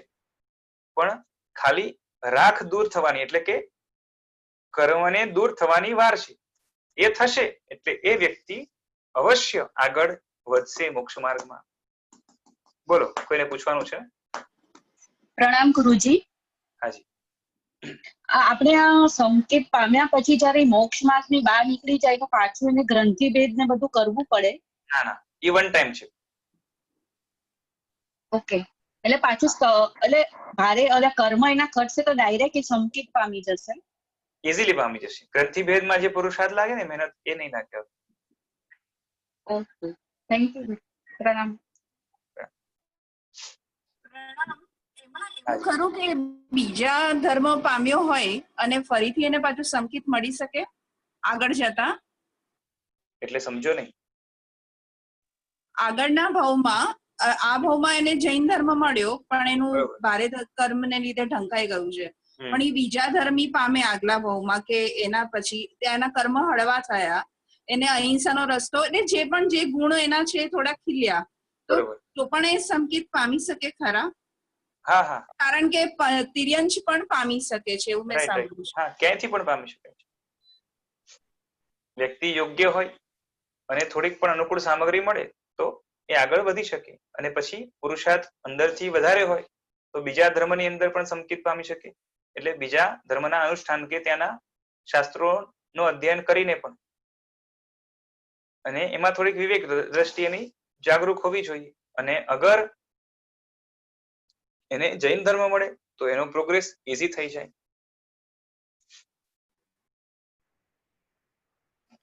પણ પામી શકે ચોક્કસ, બરોબર છે. શક્યતા છે, પામે જ એવું નક્કી નહીં. અમુક લેવલ સુધી આગળ વધે, પણ જો પુરુષાર્થ સારામાં સારો થાય, વિવેક દ્રષ્ટિ સારી જાગે તો ઘણો આગળ વધી શકે.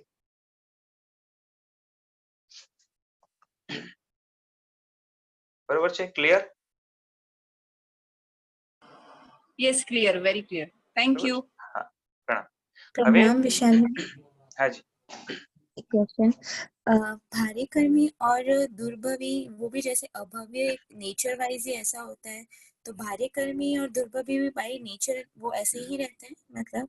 और जैसे संकेत आने के बाद फिर भारी कर्म आ गए, मतलब वो आया कैसे? मतलब वो नेचर में तो पहले से नहीं था, एकदम से भारी कर्म कैसे होगा? जैसे कुछ थोड़ा कंफ्यूजन। हाँ, देखो क्या है, भारे कर्मी होने के कुछ रीजंस होते हैं। जैसे होता है ऐसा कि कभी कभी ऐसा होता है कि समकित प्राप्त कर लिया, आगे भी बढ़ गए, चौथे गुण स्थानक, पांचवें गुण स्थानक, देशवृत्ति, सर्ववृत्ति, ये सब प्राप्त कर लिया, लेकिन बिफोर समकित, समकित के पहले बांधा हुआ कोई ऐसा निकाचित मोहनीय कर्म उदय में आ गया, और वो उदय में आने की वजह से वो व्यक्ति नीचे गिरा। राइट, हमने पहले भी बात की थी कि समकिति हाँ। या उसके ऊपर के लेवल के आत्मा को पटकने के लिए निकाचित मोहनीय कर्म ही लगेगा। जी। ठीक है, तो पहले बांधा होगा, क्योंकि समकित की हाजिरी में तो ऐसा बांध नहीं सकता, सीधी बात है हाँ। है ना। तो समकित प्राप्त करने से पहले उसने ऐसा कर्म बांधा जो बाद में उदय में आया, और उदय में आने के बाद फिर उसको निमित्त वातावरण कैसा मिलता है, वो सारी चीजें भी आएगी। अगर निमित्तों ने उसको संभाल लिया तो हो सकता है कि समकित से थोड़ा सा नीचे आए, यानी एकदम ही मोक्ष मार्ग के बाहर ना निकल जाए, किसी दृष्टि में या अपुनर्बंधक किधर जाके अटक जाए, एकदम नीचे ना गिरे, मोक्ष मार्ग के पूरा बाहर चले जाए, ऐसा ना हो, ऐसा भी हो सकता है। या हो सकता है कि अभी क्या हुआ, देखो सपोज है ना, मुझे समकित प्राप्त हुआ है, मैं थोड़ा आगे बढ़ा हुआ हूँ, चौथा पांचवा गुण स्थानक व्हाटएवर, और सपोज पुराना कर्म अभी उदय में आया जिसकी वजह से मेरा डाउनफॉल हुआ। अभी समकित से गिरा मतलब मिथ्यात्वी तो हो गया, ये फिक्स है। ओके, मंद मिथ्यात्वी, गाढ़ मिथ्यात्वी, जो भी है। अभी इस हालत में फिलहाल अभी तो मैंने वापस जो है ना विवेक मैं चूक चुका हूं, चला गया है विवेक, जैसा होना चाहिए वैसा नहीं है। तो अभी राइट नाउ मेरे लिए नरक भी खुला है, मेरे लिए तिरंज गति भी खुली है, मैं चाहूं वो भाव करूंगा, करने के चांसेस है मतलब मेरे पास। तो इस वक्त अगर मुझे धार्मिक कोई वातावरण मिले और वहां पे मुझे रुचि जागे, भले ही अध्यात्म नहीं है, या फिर मुझे कुछ ऐसा शांत वातावरण मिले, तो मैं गाढ़ कर्म नहीं बांधूंगा दुर्गति के। और अगर मुझे वैसे कुछ वातावरण मिले जिसकी वजह से मैंने नरक गति बांध ली, तो क्या हो जाएगा कि गैप बढ़ जाएगा, ज्यादा माइनस में ज्यादा जाना होगा और फिर वापस अपलिफ्ट होना होगा। और अभी समकित नहीं है, यानी विदाउट समकित वाली दशा में वापस मैं ऐसे कर्म बांध सकता हूं कि जिसकी वजह से वापस जब समकित आएगा तो वो मुझे वापस नीचे गिराएगा, है कि नहीं। हाँ। तो ये हो सकता है इस तरह से। तो निमित्त वो सेकेंडरी हो जाता है, पुराना कर्म वो मेन रीजन हो जाता है। और दुर्भवी वो हमेशा ऐसे रहे। दुर्भवी तो क्या है, चरमावत में जिसका प्रवेश ही नहीं हुआ है। दुर्भवी तो देखो, जो भी लोग मोक्ष में जाते हैं पहले दुर्भवी तो होते हैं, उसके बाद में वो आसन्न भवी बनते हैं, यानी चरमावर्त के अंदर आए हुए बनते। तो वो तो प्रोसेस ही अनादिकाल से निगोद में था, तो निगोद में था यानी चरमावर्त में नहीं था। फिर संसार के भी उसने अनंत चक्कर काटे हुए, और बाद में जब लुढ़कते लुढ़कते आखिर में उसके अंदर रहा हुआ भावमल अल्प हुआ, कर्मबंध की योग्यता में कुछ तो फर्क पड़ा, उसकी वजह से वो चरमावत में उसका प्रवेश हुआ, कुछ तात्विक चरमावत से रिलेटेड गुण उसमें प्रकट हुए। तो ये प्रोसेस है, सबके लिए कॉमन है, हर भवी के लिए। तो जब तक निजरा से ही होगा। हाँ, वो अकाम निजरा से, हाँ चरमावत के बाहर वाला तो वैसे ही होगा ना, क्योंकि वहां पे उसका पुरुषार्थ कुछ नहीं है। पुरुषार्थ की मुख्यता चरमावर्त में आने के बाद होती। जी ठीक है, थैंक यू। ठीक है, हाँ जी સર हाँ, વાતાવરણ યોગ્ય વાતાવરણ મળવું એ બી કર્મ પર જ આધાર હશે ને? डेफिनेटली पुण्य હોય તો મળે। એટલે કોઈ વાર જે પ્રતિકૂળ વાતાવરણ મળે એવી કર્મ એવા કર્યો એટલે ન મળે બરાબર વાત। હા હા હા। અને ઘણીવાર ઈચ્છા ઘણી હોય, પુરુષાર્થ બી કરતા હોય પણ એ ન થતું હોય બરાબર। તો હા, તો એમાં વાતાવરણનો પણ એ છે ને એક રોલ આવશે ને, આવશે. પોતાનો પણ આવશે, પોતાની અંદર ઉલ્લાસ કેટલો છે, પછી અંદરની સાત્વિકતા કેટલી જાગી છે, ક્લિયરિટી કેટલી છે, બધી વસ્તુ પર ડિપેન્ડ કરશે. પણ એક વાતાવરણનો પણ એક સારો રોલ હોય છે. એટલે વાતાવરણ મેં પુણ્ય બાંધી લીધું હોય, જાણી જોઈને કે અજાણીએ, પણ એ હેલ્પ કરે છે. અચ્છા. બરાબર છે. એટલે પ્રોપર માર્ગ પર ચલવું એ બી થોડું કર્મ પર ડિપેન્ડ થાય છે કે આપણા કર્મ હશે તો જ આપણને એ માર્ગ એકદમ ઈઝી મળશે એમ, નહીં તો પાછું હા, અટકીને જવાય. કર્મ એટલે શું કે પુણ્ય જો ફેવર કરતું હોય તો શું થાય, હું તમને દાખલો આપું કે છે ને મારી લાઈફમાં બનતું સ્ટાર્ટિંગમાં ઘણી વાર એવું કે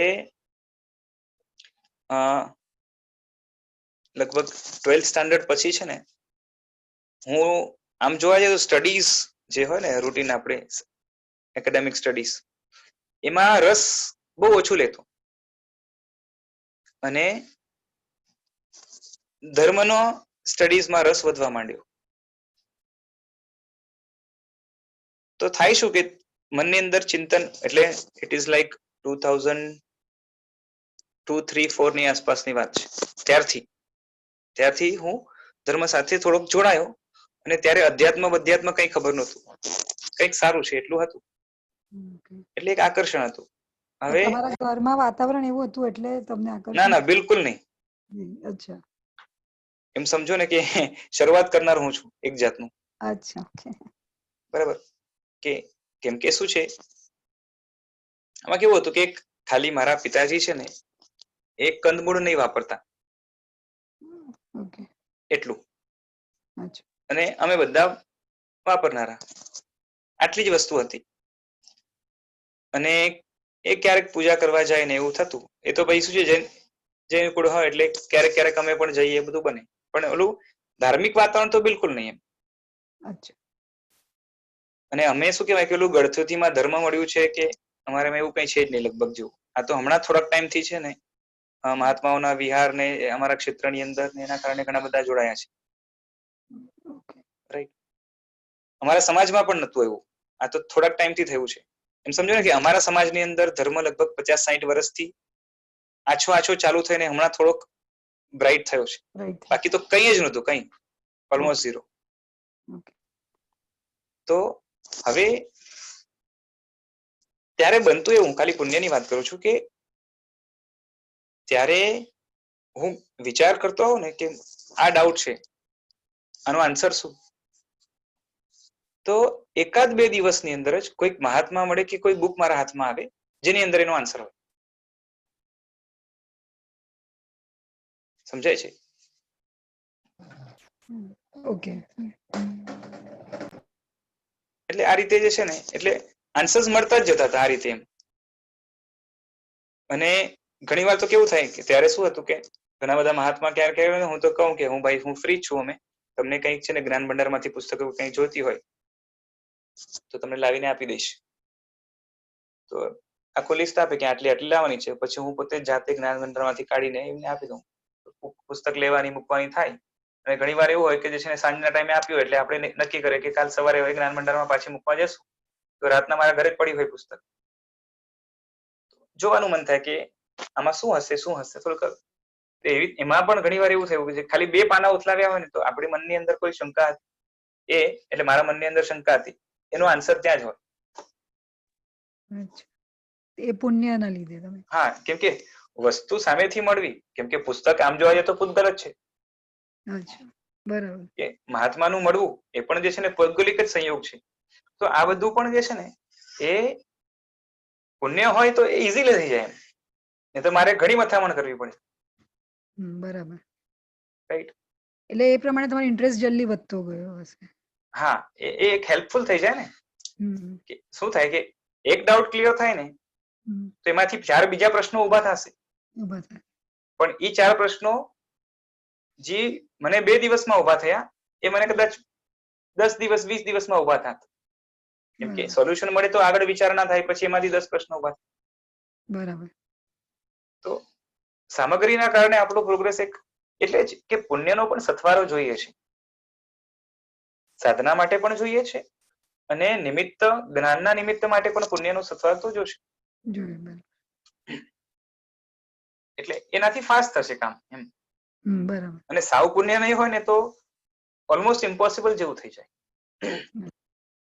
ઓકે. તો દેવગુરુની કૃપા ક્યાં આવે આમાં? એ તો આવે જ ને, પુસ્તકો છે ને એ અધર આસમાનથી તો આવ્યા નથી. બધું જ્ઞાન ક્યાંથી આવ્યું છે?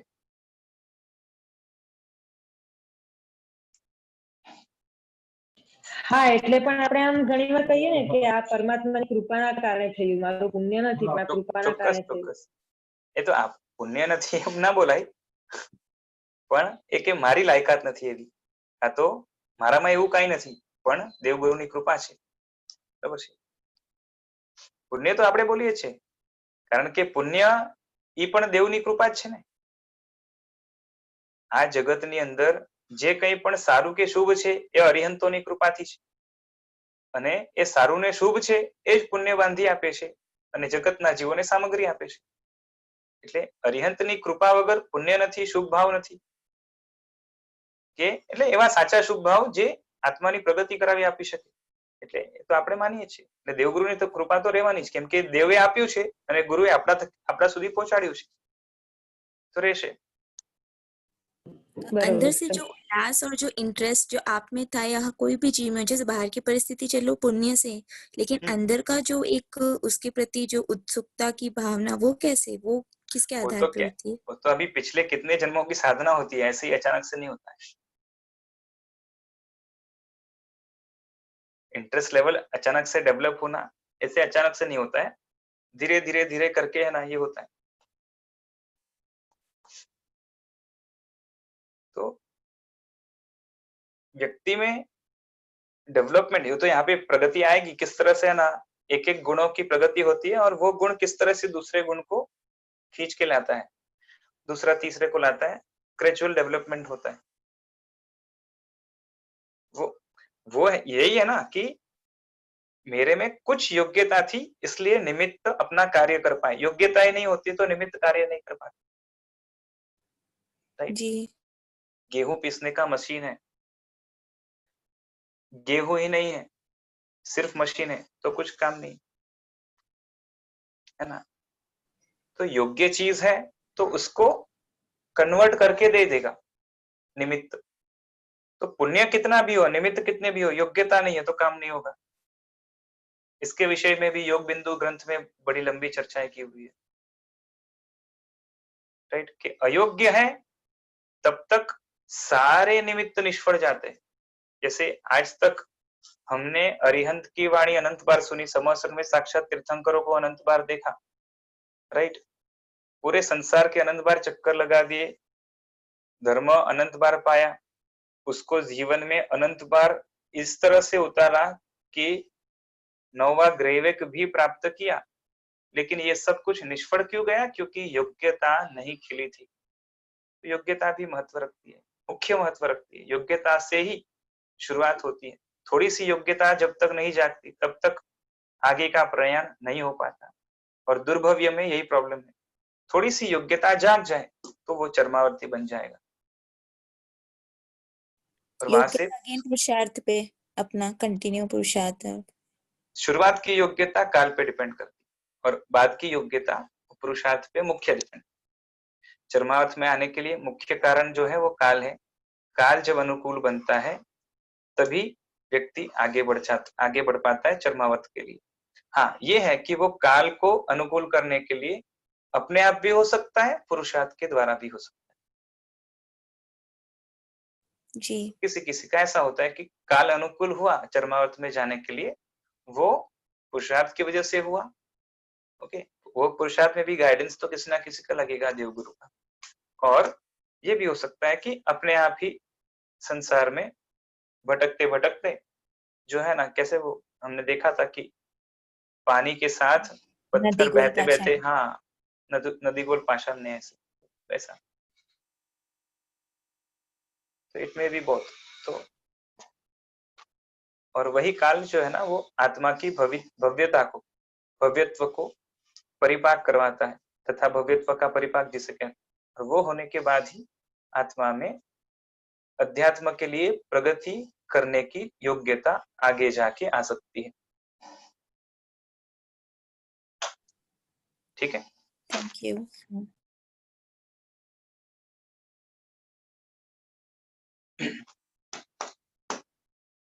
હવે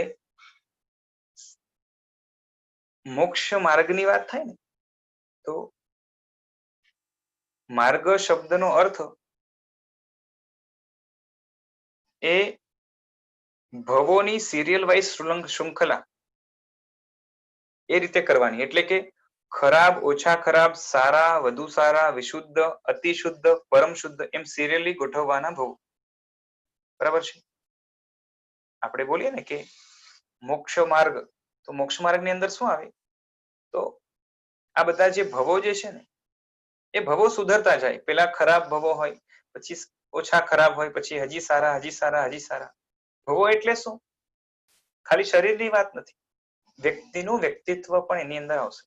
એટલે વ્યક્તિત્વ આપણું ઓછું ખરાબ, પેલા એકદમ ખરાબ, પછી ઓછું ખરાબ, પછી સારું, હજી સારું, અત્યંત સારું, પરમ શુદ્ધ, આ આખી સિરિયલ ચાલશે. એટલે આખો મોક્ષ માર્ગ છે એની અંદર શુદ્ધિ ક્રમશઃ વધતી જશે. શુદ્ધિ એટલે શું? આત્માના મુખ્ય અંદરના પ્યોર શુદ્ધ ગુણો છે એ બહાર આવશે, જેની અંદર ભેળસેળ નથી, કોઈ પણ જાતનો એની અંદર મિલાવટ નથી. અને એ આખો માર્ગ એ મોક્ષ માર્ગ બનશે. અને એ મોક્ષ માર્ગની શરૂઆત આગળ ચર્માવર્ત પછી અપુનર્બંધક થી થશે. એ કઈ રીતે થશે બધું આવશે, એટલે હમણાંથી એ આપણે નથી કેવું. બરાબર છે? હવે હમણાં તો સમય થયો છે, નેક્સ્ટ ટાઈમ ઇન્ટરેસ્ટિંગ ટોપિક છે કે આત્માને સંસારમાં ભમાડનાર કે રખડાવનાર કે કર્મોથી ભારે કરનાર ત્રણ કારણો છે, ત્રણ પ્રકારના મળ છે. અને એ મળ જે છે એ શું છે, કેવા છે, એના નામ શું છે? બરાબર છે? અને એમાં સૌથી વધારે ખરાબ કયો, ઓછો ખરાબ કયો, અને ઘણો ઓછો ખરાબ કે જે પણ, તો એ બધા આવશે. એની આપણે વાત કરશું નેક્સ્ટ ટાઈમ. ઓકે, ભાવમલ, અનુબંધમલ અને કર્મમલ, આ ત્રણ પ્રકારના મળ છે, એની નેક્સ્ટ ટાઈમ વાત કરીશું. આજે રાખીએ છીએ, સમય થયો છે. જીનાજ્ઞા વિરુદ્ધ કંઈ બોલાયું હોય તો મિચ્છામિ દુક્કડમ. પ્રણામ. પ્રણામ.